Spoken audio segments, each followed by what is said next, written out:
हरे राम हंसमुखी, अरे कैसन बानी जी हंसमुखी जी? बहुत अच्छे हैं हम लोग।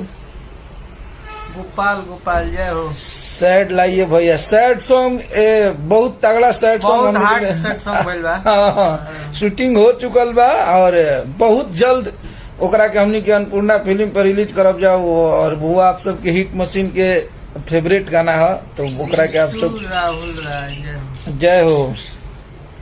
बेदर्दी भैया के का हाल बा? बढ़िया, एकदम मस्त है बेदर्दी भैया, देखिए खूबसूरत लग रहे हैं, मस्त रही।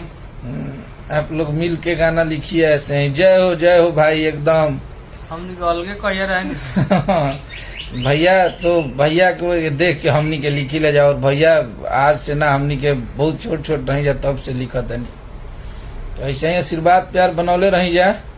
पंकज मेरा भाई, छोटा भाई, महेश परदेसी भैया को, अखिलेश कश्यप भैया टीम में बुलाइए। वो भी आ रहा है, बहुत जल्द आएंगे वो भी। अलग नहीं है वो भी, बात हुआ।